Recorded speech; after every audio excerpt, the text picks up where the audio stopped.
right back into it. I was talking kind of lightly on events and how to get the NPC to link up to it.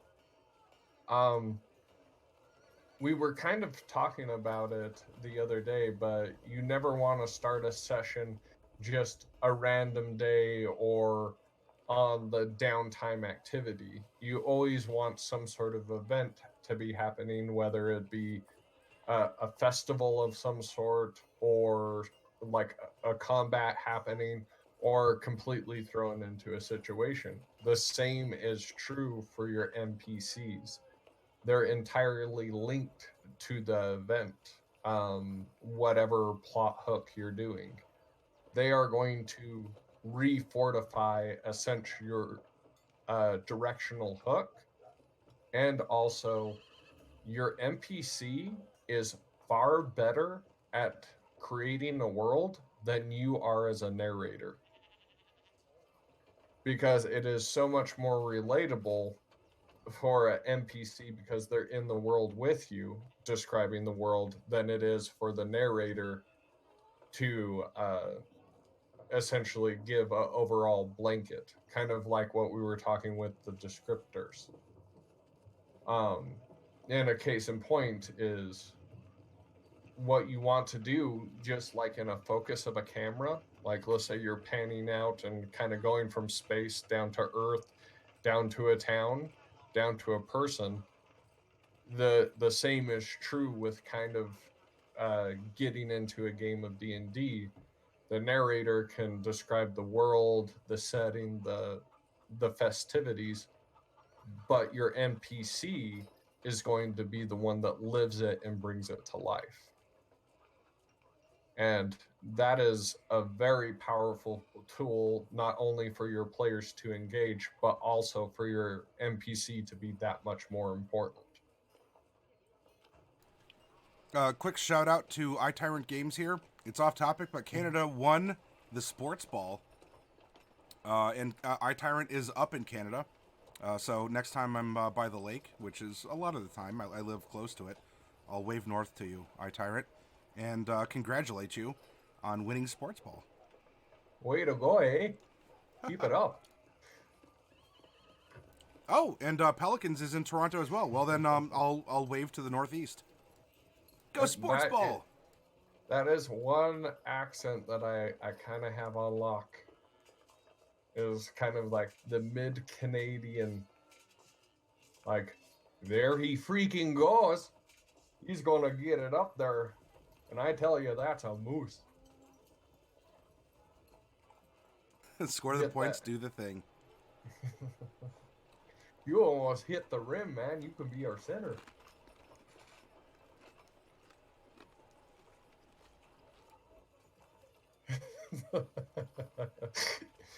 I aim to please. Actually, you know what? While I'm nomming here, as a good impromptu Technatron, as you're discussing, kind of going from the satellite view, constantly zooming in, zooming in, can we do a quick exercise where you narrate opening up a session where perhaps we start with some sort of a broad sweeping shot, and can Uh, you zoom us into an NPC that is inside a sports ball arena in Canada? And can you set the oh, scene for something?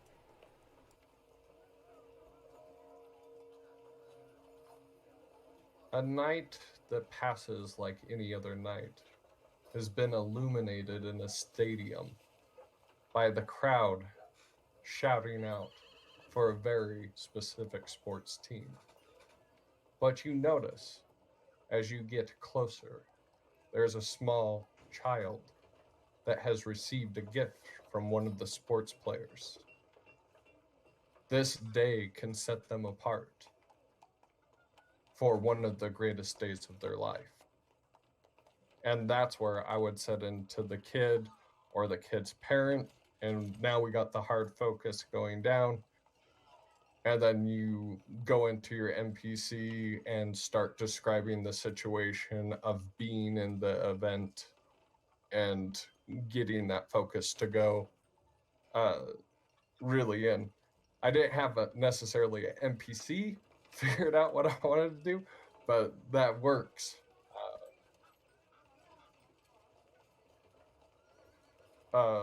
Exactly for what you need to do. Yep, Ozzy talks slowly. In fact, Technatron, you mentioned that even last night, where a slow delivery can make it more impactful and also buy you time. Yes, dramatic spacing. If you're thinking on the spot, that is probably one of the secret tools of the trade is just dramatic pauses. Uh, but yeah, developing your characters and, like I said, bringing it in like that. Also using what James was talking about earlier, uh, the smell and those descriptions work good for narration, but rightly so when you get into the characters. So you can describe the smell of popcorn and sweat from the players and uh, the foaming of beer crackling behind you. Like all that stuff really starts creating the scene, but then you can refortify it with your NPC. And like, and I guess if we're going Canadian, and I was doing the Canadian accent, what? See that sun? That, oh man, I went way off. I was trying to get into a completely different character, but like I said, we'll get all over the place today.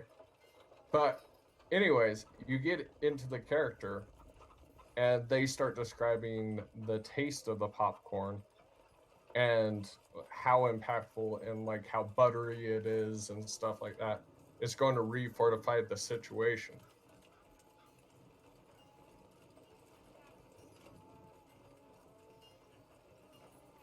But and that's what I'm saying. The NPC is part of the event and also has the tail end of who might have the edge on the bet.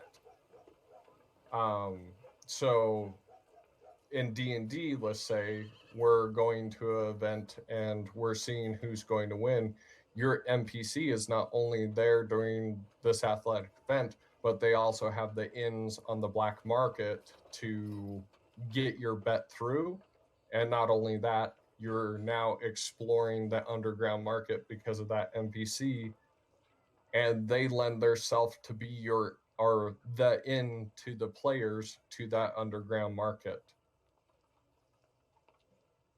I listed that concept as the personification of the setting or the story. Do you feel that that is accurate? Yes.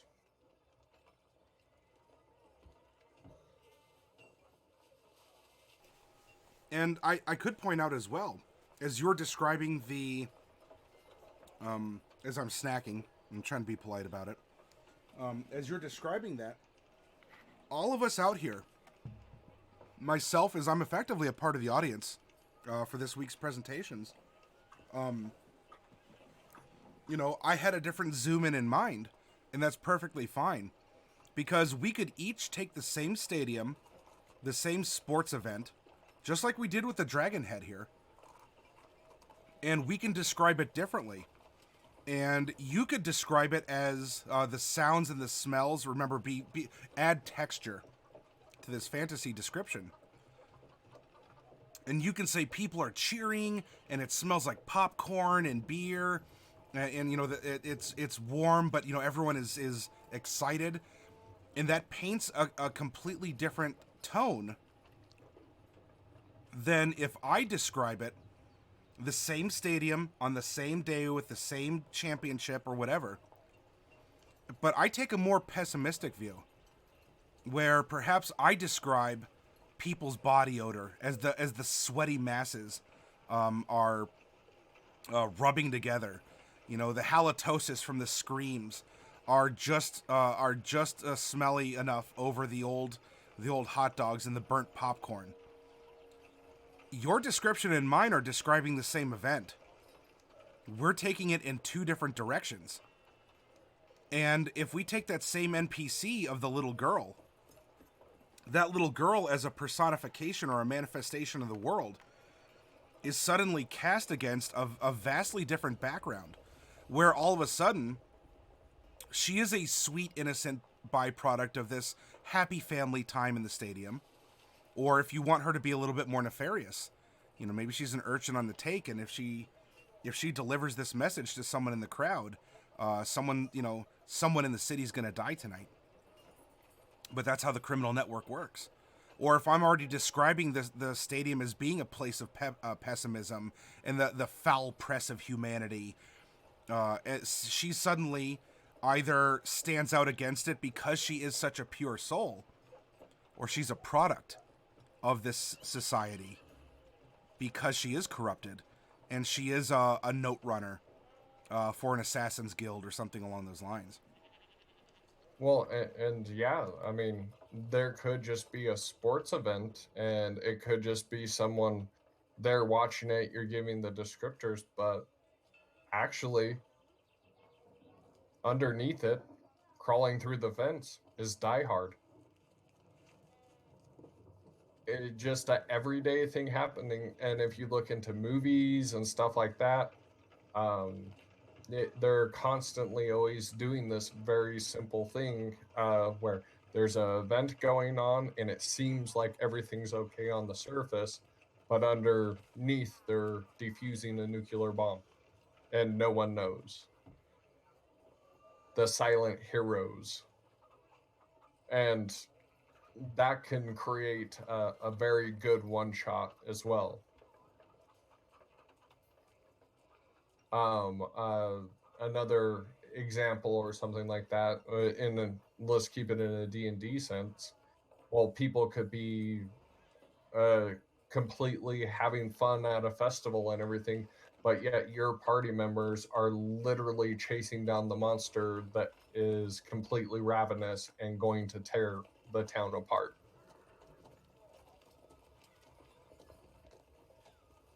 Or maybe a stampede of dire elk.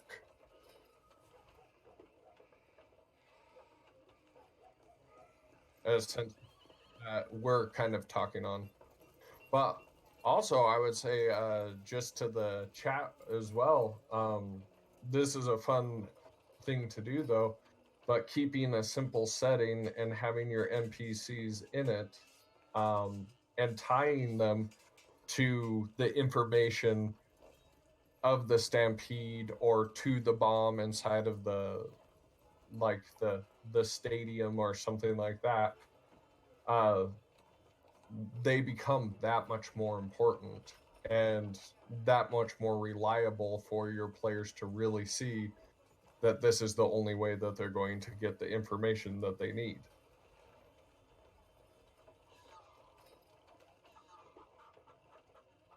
And not all NPCs, as much as we're talking about how important they are in the representations of the world,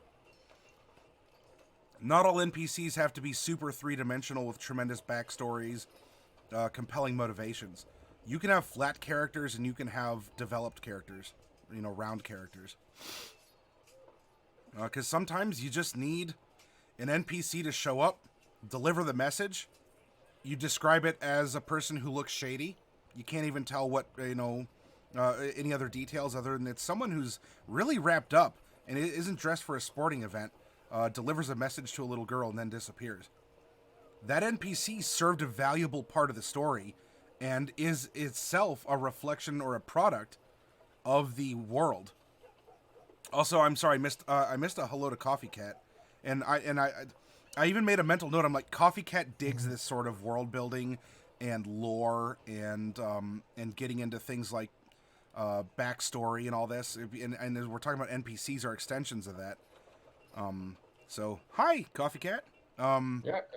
Hello, Coffee Cat. But even if it's just if it's a brief cameo, your players can, and I would argue should still wonder what's happening that a shady-looking person just delivered something seemingly important to a little girl at a sports ball event. Oh, and that ties into the MacGuffin. A simple passing of an item from an NPC to someone else can be very impactful. And I mean, we were talking about old grannies, old granny walking by the party and then shudders and says, "I feel something strange in my bones. That's odd." Just moves on. The off comment, yeah. Yeah, that will instantly like put something like something's not right around here, or at least maybe that's enough of a hook for your players to even go confront the old woman. There is a little bit of meta knowledge, but I think it's one that would be generally acceptable at the table. That anything the dungeon master presents is done so with a purpose, right? You don't just, well, I don't think you tend to, but you don't just accidentally manufacture an entire story per se, right? People exist where they do for a reason. Now, you could come up with a quick impromptu reason, but things exist for a reason. Connections can exist through anything you describe. And your players may often pick up on that and say, you know, my DM mentioned this about this character. That could be a clue. Now, to a character that's inside the world, maybe it is a clue, or maybe it's not, and it just stands out to you as a human being IRL. So there's a little bit of metagame that we have to either try and block out or to just accept or incorporate, try and filter through our characters in an appropriate fashion. Because in fiction, nothing is manufactured. Everything is placed there purposely. Because it has to. That's the only way it can exist. It's like an art. You have to put the paint on the canvas or the graphite on the paper or whatever. It won't exist without you. And so every stroke, every mix, every curve, every reference is done so purposely. And the end result, people may not think of it as purposeful, and maybe that's not what you're trying to distract away from that. Yet everything had an intended delivery of some kind to express something or to help express something. Oh yeah. And another thing is this both works for card games or anything else, but kind of the rule of thumb is if you don't have it in the deck or you don't have it in your game, it's not going to happen. So if you don't have the essentially unodd, why would you even expect anything to happen? Yeah. That kind of ties into my Magic the Gathering days, but yeah, there were cases to put in that one random card because that one random card could be your out. Um, and yeah, that NPC that you put in, it might not take off, it might not be important to the players or whatever, but the fact that you put that in the game and represented it in a way, it has made somewhat of an impact and also could be a reoccurring character. I have had plenty of overlooked NPCs come back to attack players. Yep. Oh, pardon. Or even if not attack, then I feel kind of sad because I'm like, yeah, this is the NPC. They're totally going to have a plot bomb just put right in their laps. And then the bomb doesn't go off. I don't know how many plot hooks have ended up in the backpacks of players. Yeah. Forgot Yes. forever. Um, but yeah, actually, puzzles and traps were one of the things that were a bit harder to kind of understand and go about them in a way. But also shops, I found it was a very, once it clicked for me, I feel I have a really good understanding and I kind of apply the same thing to puzzles and traps, and stores. And the thing is I used to hate doing shopkeeping and like players always asking for something. It seemed very like not interactive. It didn't have good narrative. It didn't have what made me want to interact with it. But then I realized what the players wanted was shopping and that quirky NPC uh, character in that weird shop. Um, and the same is true for puzzles. Puzzles, if you can actually make them feel more story driven and more overcomable, I mean, more able to overcome it, it actually drives characters to really explore the odds and ends. And I will also say the big trick with puzzles is give it hit points or a DC, because eventually players are going to give up and just want to attack it. That is true. And also, anything the players do have a reaction, whether it be hot or cold. So if someone tries to figure out cast their spell light on a candle, make it have an effect that points towards your puzzle. So sometimes there's things in puzzles that I don't see happening, but let's use the example of putting light on a candle. Then I'll say, you see a figure of a bear red painted on the wall, illuminated. That right there gives them a clue that they need to go over to a bear, or the color red means something. And always pressing that step by step and having a somewhat hot cold effect to your puzzles or to your traps really brings characters into the game and actually gets them trying to figure it out.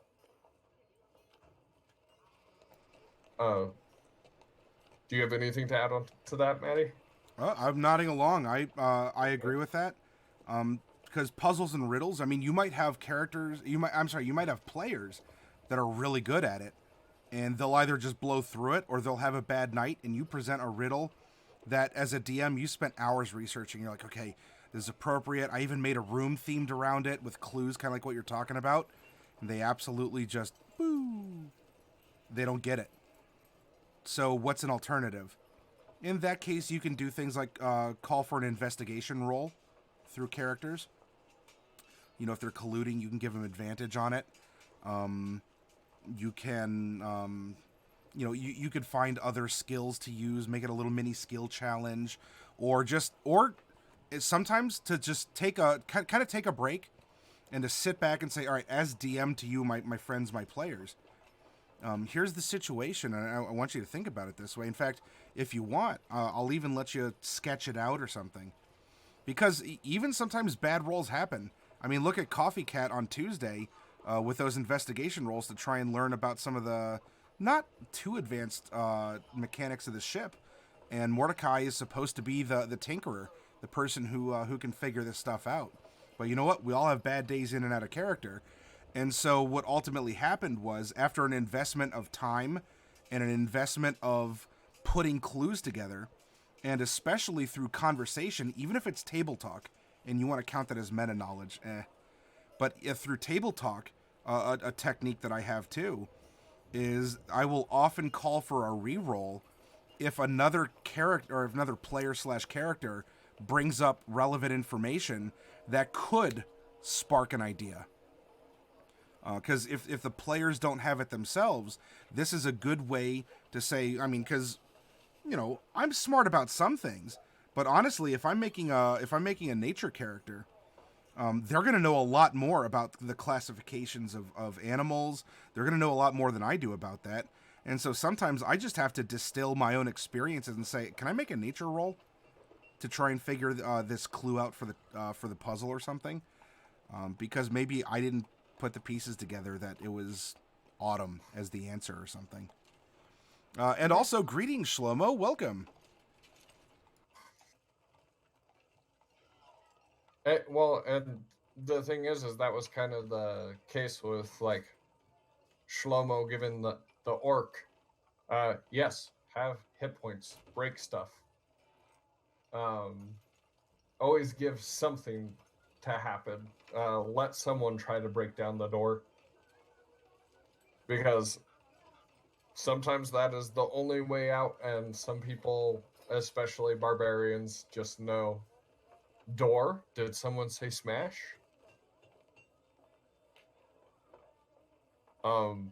I had that happen in my last private campaign. I presented a riddle to get through a door, and the party and the players sat on it for a while. They got aggravated, and the Circle of the Moon druid said, "You know what? I'm going to turn into an Earth Elemental." And Earth Elementals have a siege ability that lets them deal double damage to structures. And so the character was fed up and just bust a hole down in the wall after beating on it for a while, because it could. They were magical attacks that was super damage to structures, and it was only going to be a matter of time. And so that ended up circumventing the puzzle, which, in its own way, I mean, we have the story of the Gordian knot and how that was solved. That could be a solution itself too. Oh, definitely. And I kind of said earlier, I kind of learned the same thing with puzzles as I looked at shops. For instance, a really big way that we can make the world seem more alive is to understand ethics and values of both NPCs, like the shopkeepers and stuff like that, might not always make sense. One of my better shopkeepers that my players really liked is I had an aviary with a bunch of birds, and it was during Magic the Gathering plane shift campaign. And inside of it had birds of paradise, weird phoenixes, and stuff like that. And the head person was a goblin, like the shopkeep. And the fact that it was a goblin, I decided he's going to play by his own rules, and it's not going to exactly like line up. And that's where really getting to like things like goblins or other races can really be your benefit.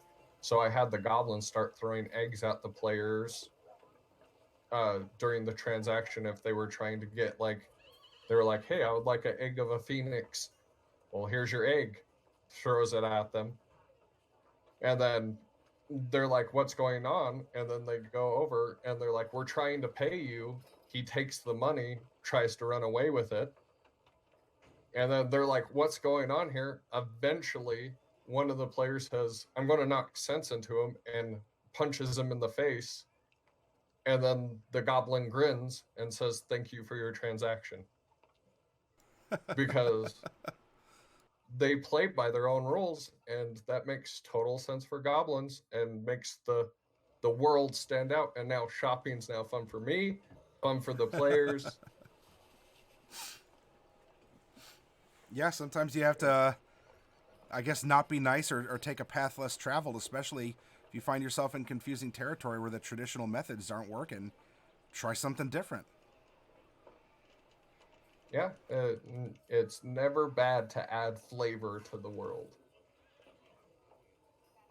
But yeah, that was a very impactful NPC. And I also have to say, the egg that they bought, because the one player was really pestering me, I gave him a special satchel or a backpack to carry a giant egg, and all it did was give him disadvantage on a lot of things. And yeah, at the end of it all, carrying it around for 2 sessions, maybe it was more like 3 sessions, and getting disadvantages and stuff like that. There was a dried up old crusty goblin giving him the bird when it opened up. Oh, like the shell was put around like a mummified goblin? Yeah. But Wah, it was wah, not all in wah. vain. That it was, I gave him essentially the monkey fist magic item Just inside of it. rehashed, reflavored, reskinned. Exactly, and it was a goblin's fist instead of the monkey fist. Well, we've talked about NPCs and certainly tying them to events in the world and how this spills out now into culture and such. And we also had briefly touched upon to discuss Ozzy's question about doing voices and whatnot. As we so maybe we can use this as a springboard. How did you present your goblins beyond just the calm narration that we're doing here?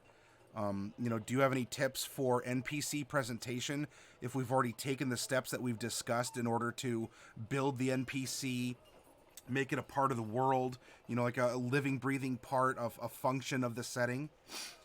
Is that some stuff that we can get into? Yeah, definitely. Dealing with kind of the nerves of really embodying the NPC, or in this case, the goblin shopkeep. What's the next natural step, especially when we're getting very descriptive? Well, one of the things that we're communicating with and what is most present in the situation is our voices. Um, Very impactful. Like any sort of visual cue, any sort of sense that you can essentially relate to the situation. I mean, even as simple as like you said, like people come in, let's say you popped popcorn for the session and you put a bag of it on the table, players are eating it, and then you're describing what it's like to be at a basketball game. That is just going to fortify it. So yeah, just like making voices. That meme you put up is so perfect. Don't ever fear what you sound like, and just go with it. Uh, your players will get it one way or another. Yeah, just speak with confidence, because it's happening in our own imagination. I mean, Mm-hmm. Technatron, you could try speaking with an Arnold accent. We were talking about that prior. I may interpret that completely differently. Even if you think that your Arnold accent is on point, I could be Well, thinking it was someone completely differently. well, Or yeah, I would just accept that this is how this character sounds because I don't know how the character sounds otherwise. And yeah, there it is.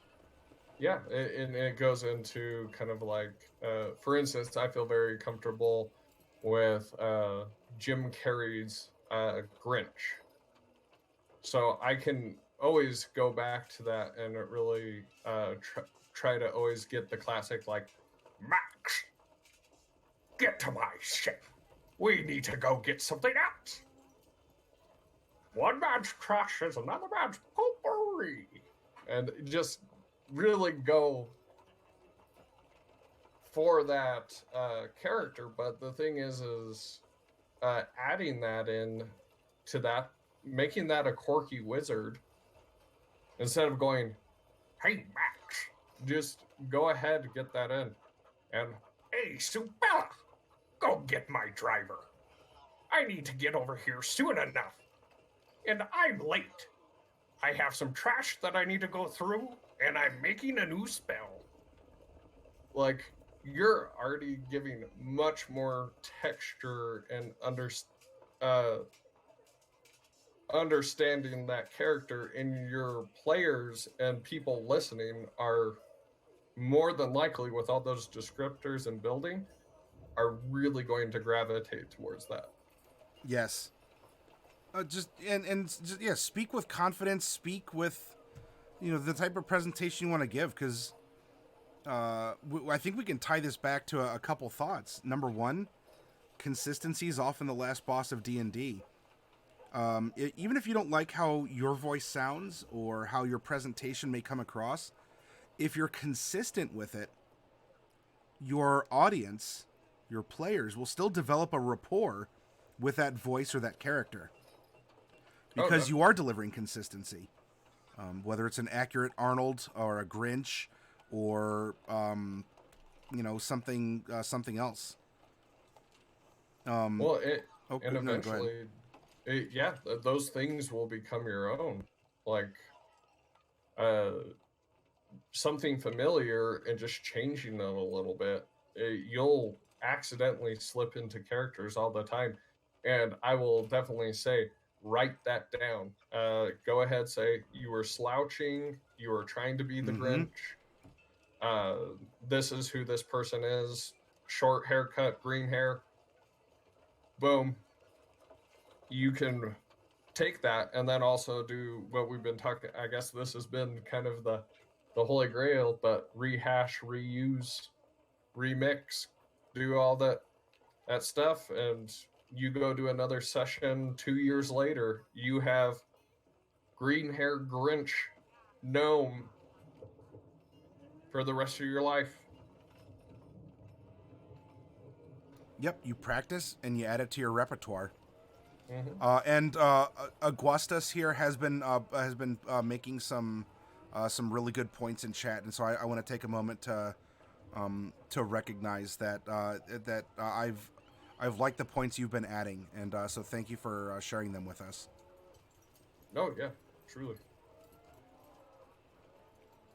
Um, and yeah, like uh, and we were talking about earlier, like I have a very hard time going into a female voice, but like my classic go to is I just start talking softer. And what are you doing here? That's so far off of what it should be, but I just go with it. And my players have never once been like, "Oh, that woman, that voice that you put on, horrible." Like it's been more like, "Oh, he's doing the best he has." Yeah, Like, it's in the theater of our imagination. Just as you may think that as a DM you're 100% on, when in fact your message isn't being received the same way by your players. oh yeah. And actually, when you find out you can embody that voice or that character and stuff like that, that's actually where kind of some of the deeper magic of role playing starts happening, because even though your character isn't lining up, it might connect with someone else and they can drive that ideal or essentially that character that you're creating that much further. As a the kind of the de facto leader at the table, virtual or otherwise, you're even just an attempt at doing a voice of making the world come to life by offering some flowery description or setting the tone by perhaps using certain adjectives or even playing to the camera some. You are giving permission to your players to also want to try and offer their voices, their emotions, their camera work. You're making the area comfortable for them because or even especially if you don't if you don't present perhaps something that's spot on, you're showing that, oh, lo and behold, you're immortal like us, even though we've all been friends for whatever, or however it goes. So maybe if I don't have the what I think is the best voice for my goblin character, I can still get away with it because my DM is actually a little wonky.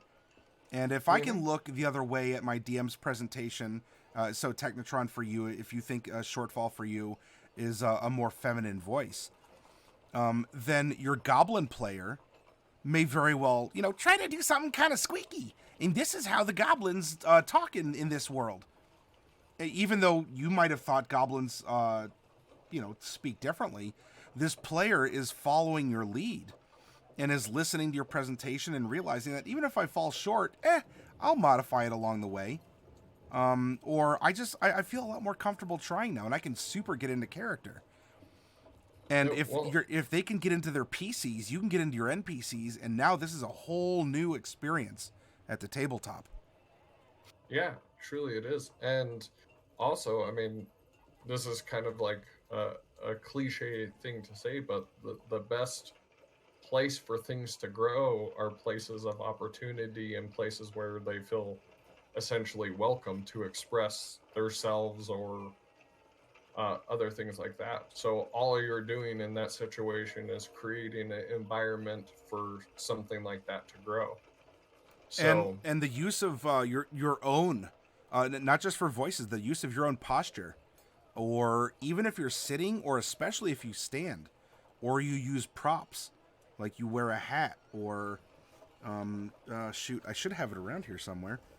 I keep a quote unquote here it is, a Fomorian eye, because it's relevant to the it's relevant to the Tuesday game, and so in case it ever does come back up, I instantly have a prop, which is just a dumb little white lid that I used a permanent marker on.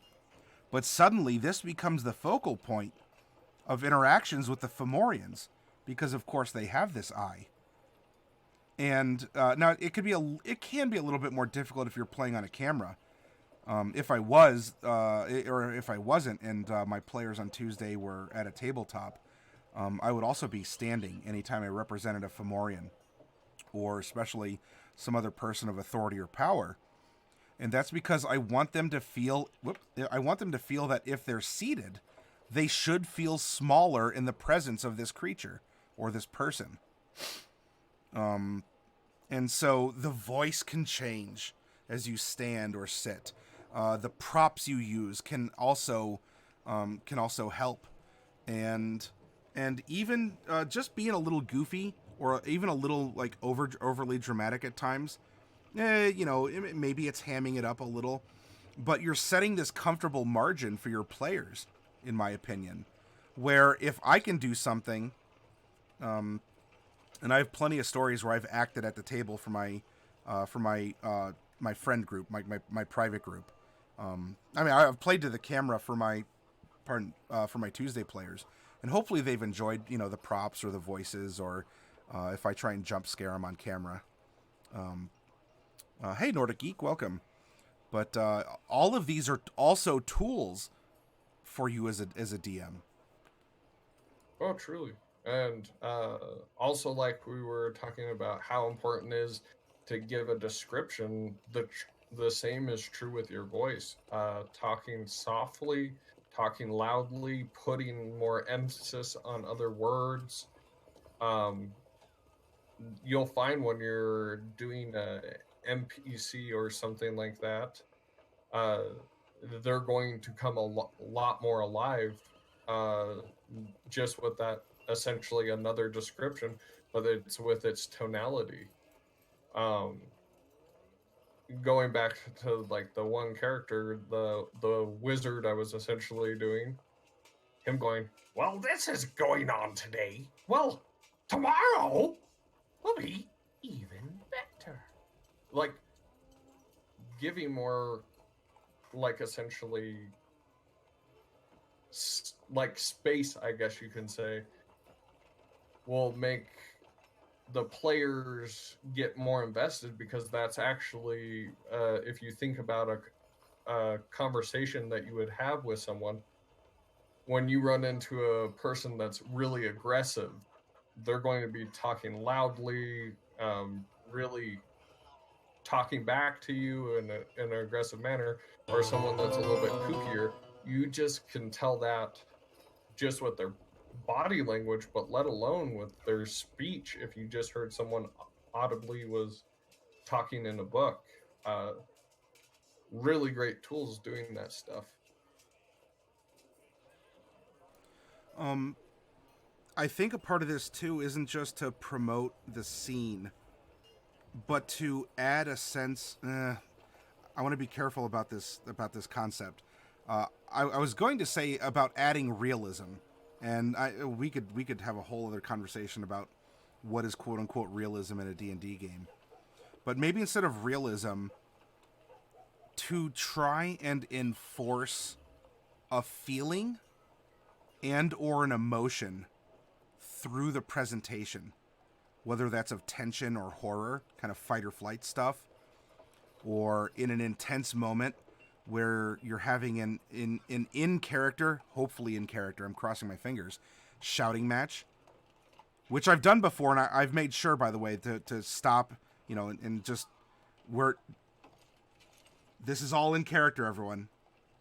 I'm having a blast. I just want to make sure that I think we're getting like really into it, but this is all in character. I love your faces, and we're gonna eat Thai food after this.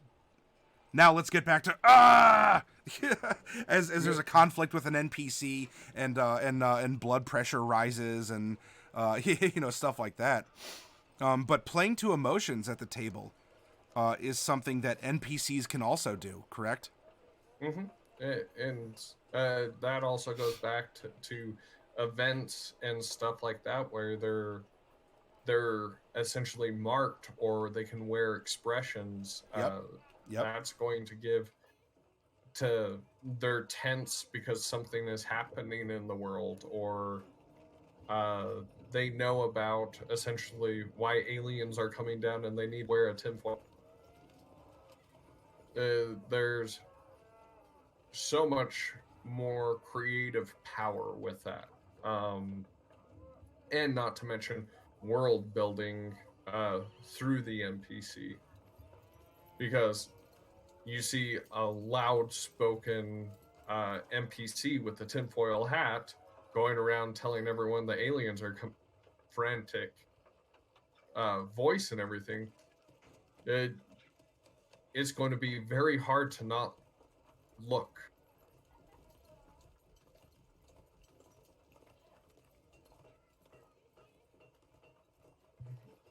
The feelings don't always have to be, something kind of funny, like, oh, that's the Grinch accent, or oh, there's old, tinfoil Bob or whatever running through town, or that the NPCs are inflicting emotion on the player characters.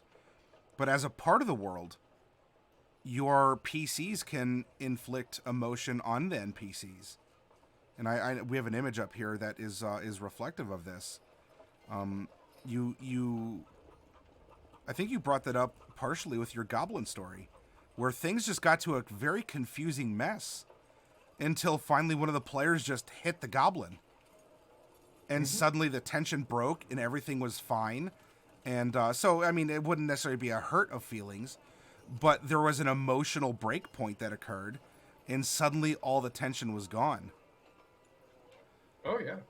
But do you have any what could you say about this topic, or do you have a story to share about something where you inflicted emotion on your PCs through an NPC, or whether your PCs or I should say, where your PCs inflicted emotion on an NPC that wasn't just kind of a blow off, like, oh well, what do I care if tinfoil Bob, runs off crying. He may be an important character, but if the party just kind of blows it off, then there's not really an emotional impact. Uh, well, yeah. There have been. I'm. I mean, let's face it. NPCs are the Expendables, and without knowing it, and we were kind of talking about how important uh,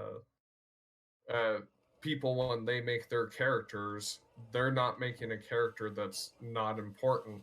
Same is true for DMs. They're not making an NPC because it's not impactful for the game.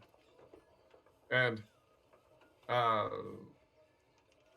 I mean, this might be this one was a weird one, but it was some children that were essentially cursed uh, by devils, and they made a deal with the players to get through this situation. And kind of the anchor was is these kids are violently sick and dying at the moment, and that was essentially the boulder push and stuff like that.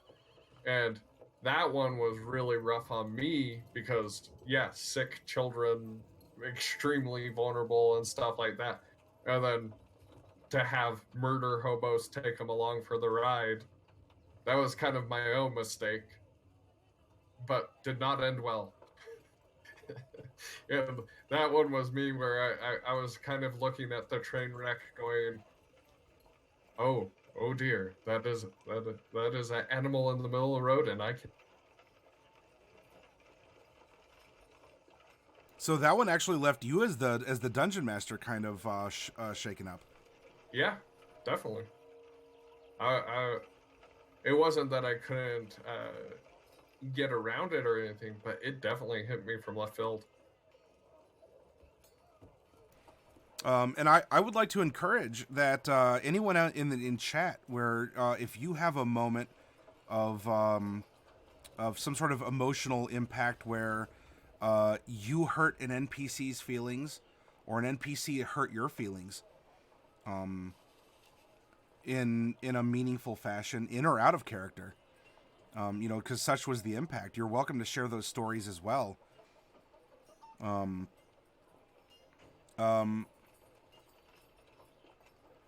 Augusta says, I've played a game where the PCs pissed an NPC off so badly that the NPC became a rival or an enemy throughout the rest of the campaign. Ah, yes.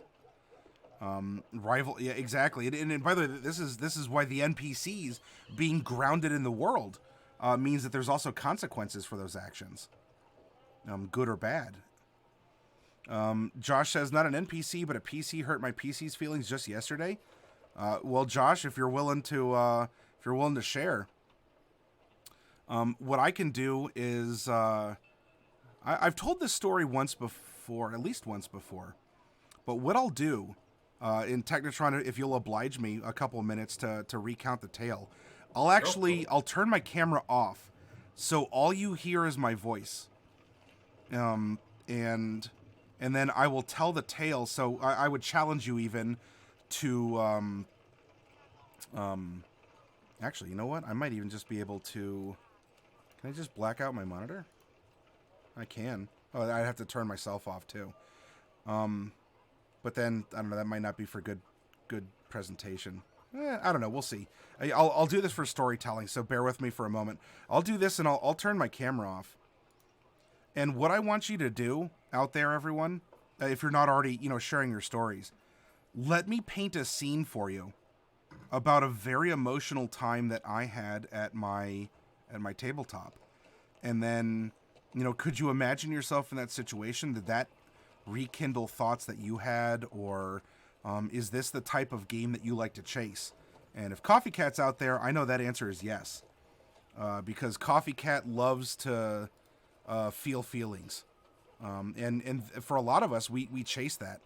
I'll tell you straight up, all of my top 10 anime, I mean, it goes beyond just that in media, but I'll say all my top 10 anime made me feel feelings, and if I didn't weep manly tears, then it didn't get on my list. All right, so I want to paint the scene for you all, as I have a blankish screen, but there's stuff in the background here. You're riding in an elevator, big metal contraption, going up to the summit of a dwarven city. And all of the hopes of the dwarves that live under the mountain are riding on you. And that's because you have something that the villain of this story really wants. And if you don't give it to him, he was going to, or is going to, I should say, in this present tense, he's going to drop the mountain and kill everyone underneath it by crushing them, below the stone. And for as much as you fought hard for these items, you have this villain who's willing to just undermine, no pun intended, all of the goodwill by taking an extreme ultimatum. And so here you are. The hopes and dreams of the dwarves are riding their survival. You look to your other party members. Everyone's kind of anxious. Everyone is a little silent. And there's two NPCs that are with you. And they've been with you for a while. One of them, who's always been a little nervous, is making some small talk in this otherwise kind of awkward and silent elevator ride up. Where he's going over the plan. Because that's just it's how he is. A little twitchy, and he has been. This is a person who, when he met you all, he is a reformed criminal. He did something bad in his history, and he wanted to make amends, and he went out and he joined a kind of a paramilitary operation, like a mercenary group, and has since been traveling with you all, and he's trying to find religion, and he wants to be a good person, which is why he's going out into the world and doing this. And so it was decided that an NPC here was going to be delivering one of the items, and so the elevator stops. It's dark. You hear the wind blowing outside. The doors open.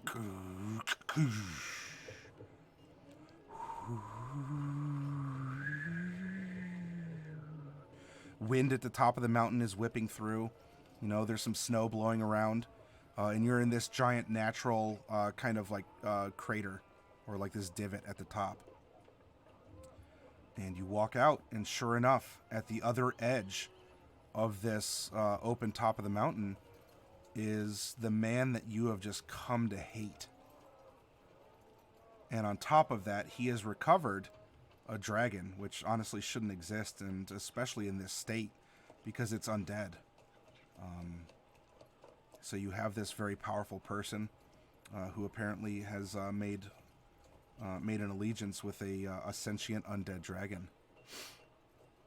One by one, you step forward at his beckoning, and you present each of these artifacts that you've recovered, and ones that he couldn't otherwise, which is the bittersweet twist of the dagger.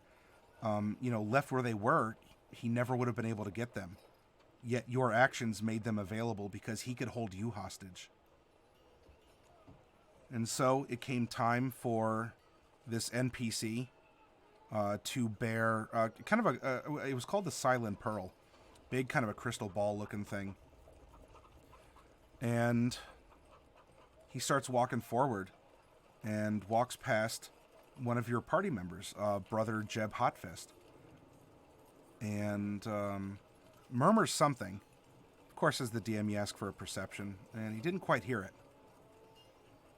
But, again, this person had been kind of chatty in the elevator and was going over the steps, almost like a wedding rehearsal kind of a thing. And like, move forward, present the pearl. Move forward, present the pearl. Walks forward. Villain, huge great sword on his back, just kind of glowing with malevolent power. Under the glare and the faded, shriveled eyes of this dragon, takes the pearl out of the large velvet sack and holds it forward. And in that moment, we have this character, this NPC who's been with you, who has been wanting to do the right thing and has sought redemption, and he made a judgment call. In a flash, none of you would have expected this. None of you ever even really knew it would have been on his mind. Roger, because that's his name. He's not just an NPC, he's Roger. Roger turns and yells to you, any of you, catch.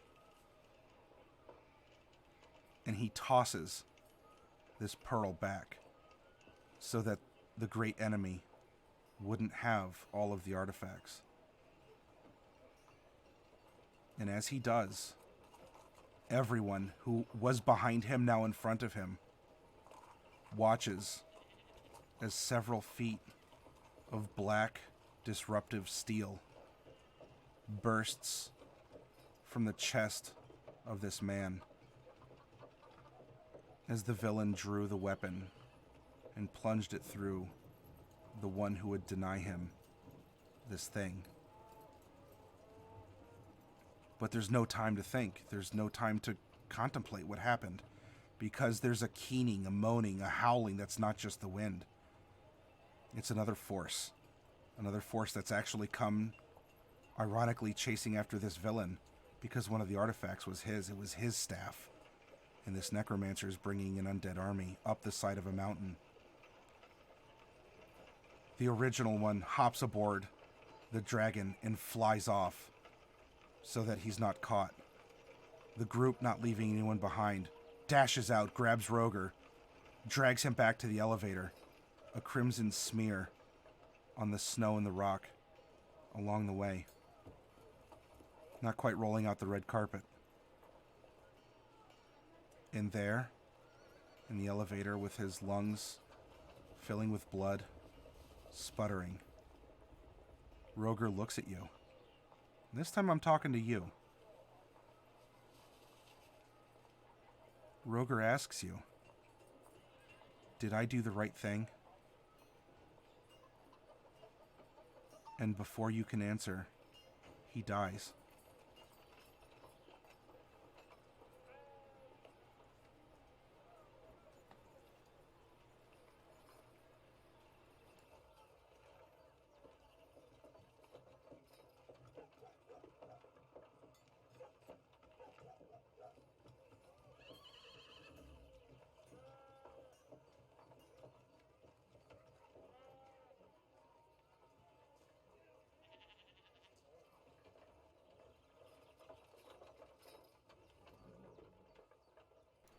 Josh roars like Wolverine with Roger in his arms.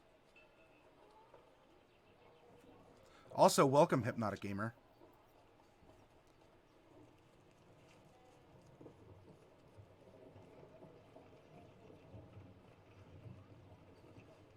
I'm sorry I missed some chat as I was... even though you couldn't see me, I was making eye contact with the camera the whole time. Because that is also a part of storytelling. Very true.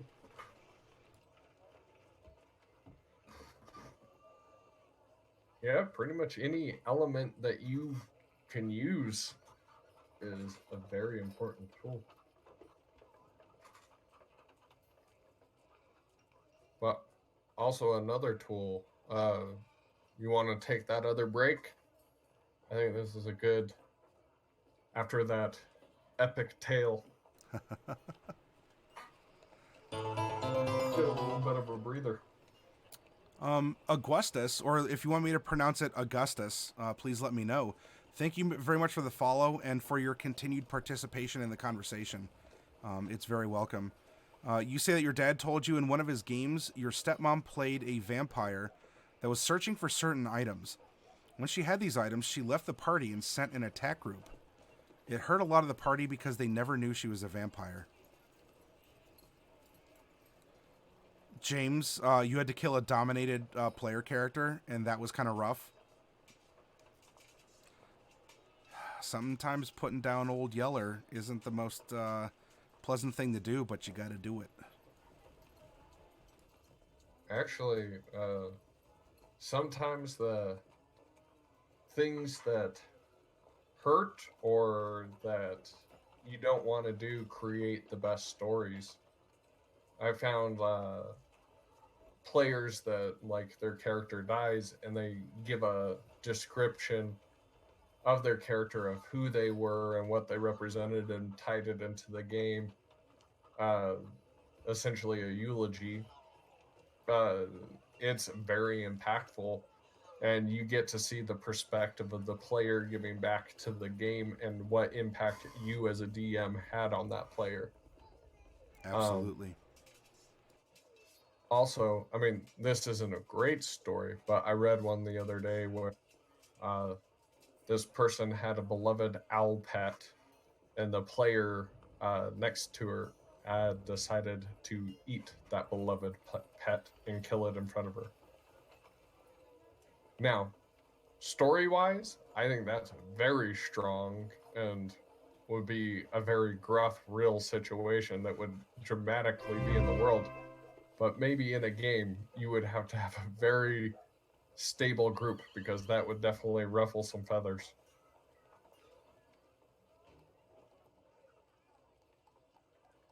But things do happen like that inside of games. They do, and that is why I'm definitely a fan of consequences for actions. And so there's some spells like resurrection spells and whatnot that I restrict, or if I do allow it, it's under extreme circumstances. Because sometimes there just has to be a permanent consequence to something that happened. A reminder, a besmirchment on your character, on your record, that you done goofed. Or if it wasn't directly your fault through, action or inaction, there was something that perhaps a regret you carry that you could have done. And there are also some things that magic can't make better, as much as we want to believe. Even in a fantastic high fantasy realm of gods and ninth level spells and, grand arcane patrons and all this, there's just some things that happen, and there's no going back on it.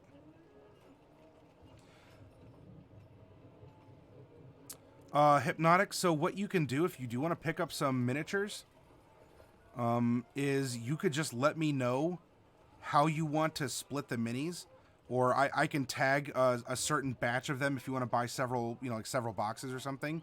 I could just put a different label on the boxes that you want to sponsor. And yes, Augustus, I've always found bad rolls and clutch rolls are the ones everyone remembers. Especially the bad ones. I mean, getting that crit, yeah, but there's almost a default expectation that you succeed.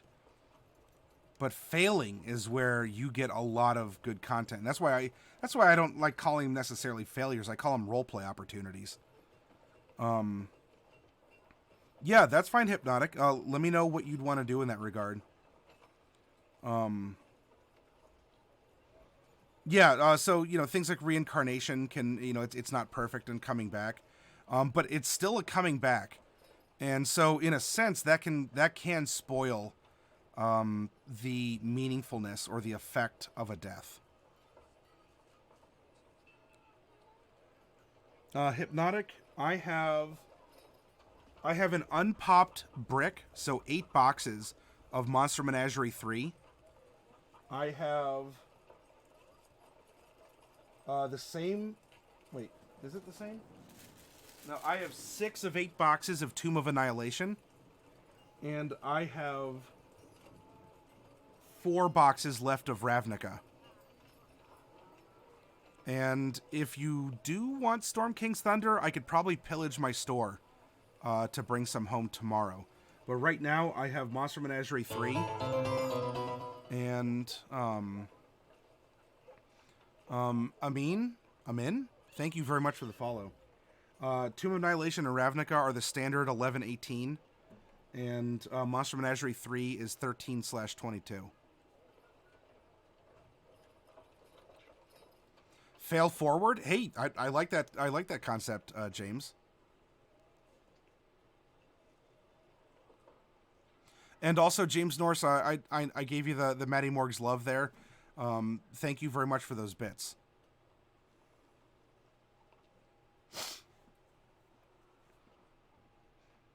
And yeah, every table's going to be different about that, Augustus. In my game, it's not even just things like resurrection that I normally don't allow. I disallow extra dimensional spaces. So no Heward's Handy Haversacks, no Mordenkainen's Magnificent Mansions, no Bags of Holding, no rope tricks. And I also don't play with other planes in my private group. Now, Tuesday might be a little different. But it's one plane. That's what you get. Don't mess it up. The pressure's on. So there's no planar travel. And to that extent, that changes the face of a lot of monsters and even abilities or spells to be reflavored otherwise.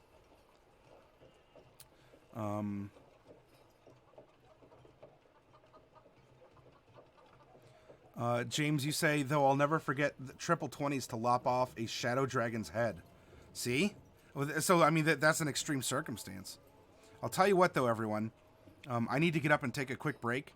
And so when we come back, Hypnotic Gamer, if you wanna pop a few boxes, we can certainly do that. I think that can also go into our conversation about NPCs and different forms of integrating things into stories. And of course, we'll have some fun opening up boxes. And we'll continue the conversation, everyone. So hold on tight, use the restroom, get a snack or a drink or something, and we'll come back in just a little bit. All right. See you guys soon.